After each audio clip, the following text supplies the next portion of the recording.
September is Hunger Action Month, a national initiative to help raise awareness for the needs at food banks across the country. Here in North Carolina, many are rolling up their sleeves across the state to make a difference in their communities for hungry people. Heather Burgiss shows us how these actions are getting people to think about how they can help put food on someone's table. Scoop by scoop and bag by bag, over 1,100 volunteers from 14 leading Triangle companies, as well as North Carolina Governor Pat McCrory, gather on September 11th to work side by side to impact hunger for the food bank of Central and Eastern North Carolina's 34-county area. And that covers about 650,000 individuals that don't know if they're going to be able to have enough food on their plates for their next meal, for their families, or if they're going to be able to provide their children with the right nutrition. So this is what we're doing here today. We're working on trying to put together 150,000 meals for these families. Packing bags full of rice, beans, and pasta. The goal today is to put together 150,000 meals for those in need. Now, this is where we work, this is where we live, this is where our kids go to school, and to give back right in the local community is the most important thing that you can do as a company, I think. We have a lot of people that are transplants that aren't from North Carolina, so they really do become this local family, and giving back to the local community is number one.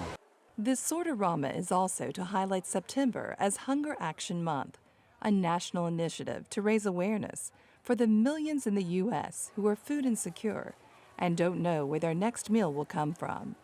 We've seen in the last 4 years alone the population that is food insecure has increased by 40,000 individuals. We're now looking at 651,000 individuals across Central and Eastern North Carolina that are food insecure. And that means they don't know when they're going to get their next meal or where it's going to come from, and the chances of it having any real nutritional value or being healthy are very slim. A recent Brookings Institution study on poverty in the U.S. shows 4 of the top 10 areas with the greatest poverty growth are in North Carolina, including Charlotte, Raleigh, Greensboro, and Winston-Salem. These metro areas have seen little recovery in a post-recession economy. The need is growing. We continue to see more and more families every month. We average around 40 new families each month. In Thomasville, North Carolina, the need continues to rise, where shelves at the Fairgrove Family Resource Center are often bare, with new families and individuals coming in for assistance. We used to think a huge record number was 1,000 people each month that we would feed. Now we're approaching 1,200 a month, and we, of course, resources are down, funding is down as far as grants, so we are not able to give the volume of food we once gave.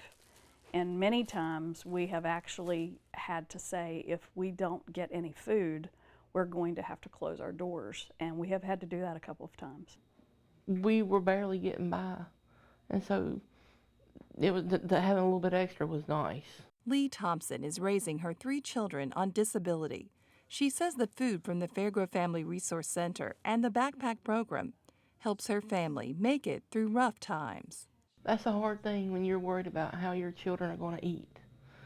And when you do receive food stamps, but that don't cover the entire month. And to know that there's something to expect every week, that okay, they've eaten at school, they get a little bit of some kind of supper, but they're going to be able to eat the weekend too, because there have been times where there was very little in our cabinets, and the backpacks have just helped out tremendously. When it comes to kids, Davidson County ranks at the top of the list in the country of food insecurity, where it is estimated that 1 in 3 children goes hungry on a regular basis.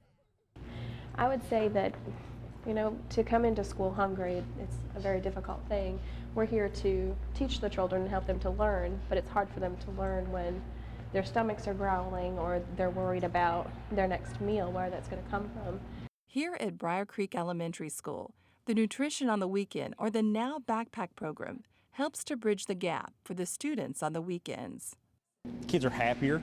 They're, you know, like I said, on the weekends, if they come in on Monday, they're not as hungry as they would normally be. So they're ready to start the day. They're ready to get down to work. You know, and they also build the relationship with the teachers, the guidance counselors, so they know that people care about them. So, you know, we have a lot of families who are working hard to provide, but are just trying to fill in the gaps there. And as many hands come together to impact hunger, those on the front lines say there's still much to be done to raise awareness. They say hungry people are everywhere, and the problem is growing. It's hard to fathom a parent trying to explain to a child, I wish I had something I could give you, but there isn't anything. With companies like BASF, Cisco, Food Lion, and Blue Cross and Blue Shield, the sorterama for the Food Bank of Central and Eastern North Carolina exceeded its goal and packed 175,000 meals for the hungry.